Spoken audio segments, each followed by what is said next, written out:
کی تصویر بن جاتی ہے، خدا ان آنکھوں کو بھی پیار سے دیکھتا ہے۔ میری امام نے کیا نقشہ کھینچا ہے، خدا ان کو کس پیار سے دیکھتا ہے جو آنکھیں ہمیں لکھائے، خدا ان کو کس پیار سے دیکھتا ہے جو آنکھیں محوے لکھائے محمد، اور جن آنکھوں کو خدا پیار سے دیکھے پھر وہ آنکھیں جہنم میں کیسے جل سکتے ہیں۔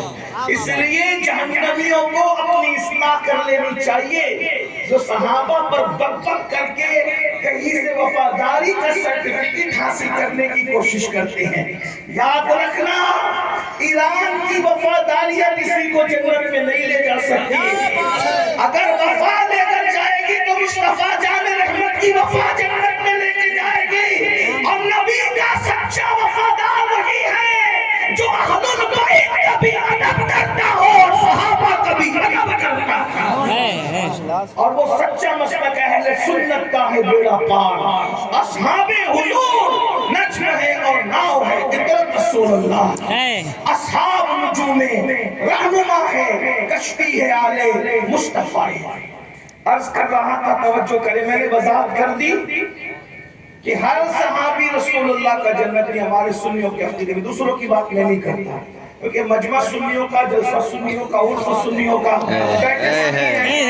اپنے غیر ضروریوں کا ذکر ابھی میں نہیں کرتا، لیکن آپ کی توجہ میری طرف ہے تو میں بات کرنے لگا ہوں۔ کیا سید الانصار کا وصال ہوا، عرش جس کے وصال پہ جھوما، 70,000 فرشتے آسمان سے زمین پہ آئے جس کے جنازے میں شرکت کے لیے۔ مجھے اس پہ اس لیے تعجب نہیں کہ اس سے بڑی فضیلت ان کو حاصل ہے، فرشتوں کا آنا بھی بڑی بات ہے، لیکن اس سے بڑی بات یہ ہے کہ ان کے جنازے میں حضور خود بھی چل رہے ہیں۔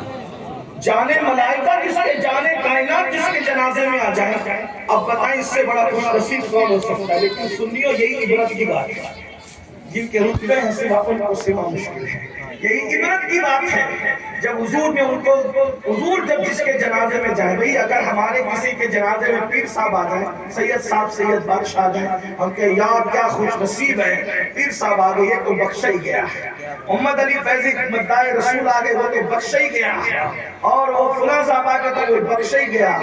ایک بات یاد رکھنا، بخشا کون جائے گا؟ ایک بات، میں تبرکات کے بزرگوں کے آنے جانے کا احترام، ادب، نسبت سب کا قائل ہوں۔ مختصر میں کوئی صفائی نہ پیش کروں، اسے اتنا کہہ دوں، فکر رضا کے ہم وارث، فکر رضا ہماری محافظ، اس سے بڑی بات اور کیا ہو سکتی۔ لیکن ایک بات جو حقیقت ہے، امت کی تعلیم اور امت کی عبرت کے لیے حضور نے اس کو بیان کیا، اور جس کو حضور بیان کرتے ہیں اس کو ہم چھپا نہیں سکتے۔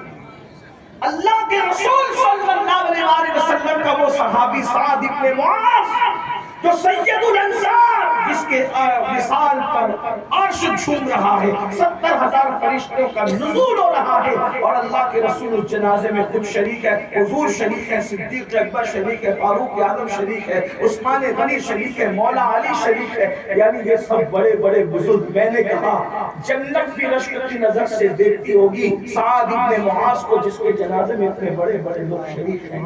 لیکن جب قبر برابر کر دی گئی، حضور علیہ السلام قبر پر کھڑے ہوئے، اللہ کے رسول کے چہرے پہ ایک رنگ آتا ہے، دوسرا رنگ آتا ہے، ایک رنگ آتا ہے، دوسرا رنگ آتا ہے۔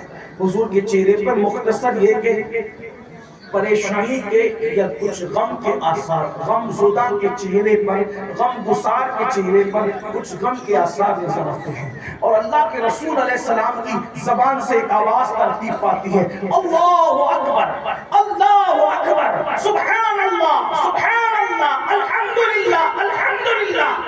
حضور تکبیر، تسبیح، تحمید پڑھتے ہیں، اور تھوڑی دیر کے بعد حضور علیہ السلام کے چہرے پہ پھر خوشی کے آثار ظاہر ہوتے ہیں۔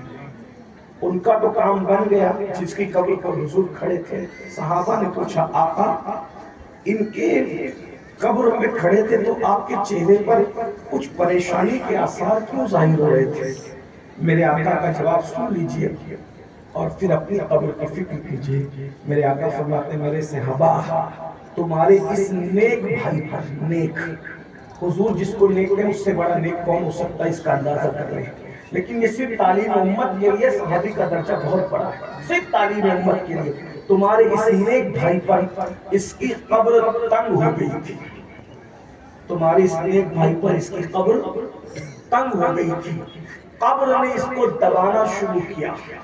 میرے آقا علیہ السلام فرماتے ہیں، شرح الصدور میں امام سیوطی نے لکھا، جب قبر نے سعد کو دبایا تو سعد اتنا پتلا ہو گیا جیسے بال، سعد بال کی طرح پتلے ہو گئے۔ غور فرمائیے گا، ابھی میں کسی پیر کسی مرید کی بات نہیں کر رہا ہوں، بلکہ سب مرشدوں کی جان، سب پیروں کی جان، مصطفیٰ جان رحمت کے مرید کی بات کر رہا ہوں۔ مرشد قبر پر کھڑا ہے، حالانکہ یہ قبر کا دبانا بھی درجات کی بلندی اللہ والوں کے لیے، اللہ والوں کے لیے درجے کوئی گستاخی نہیں، درجات کی بلندی، لیکن اپنی عبرت ہماری عبرت۔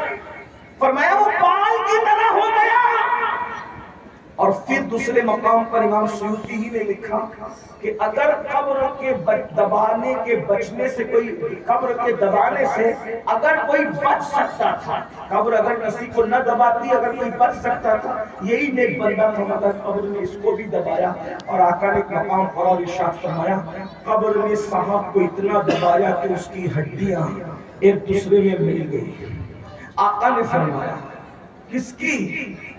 جس کے وصال پہ عرش جھوم رہا ہے مسرت سے، جس کے جنازے میں 70,000 فرشتوں کا نزول ہو رہا ہے، جس کے جنازے میں سجد المعصومین مصطفیٰ جان رحمت خود تشریف لا رہے ہیں، قبر ان کو بھی دبا رہی ہے۔ اور آقا فرماتے اتنا دبایا کہ ہڈیاں ایک دوسرے میں پیوست ہو گئی۔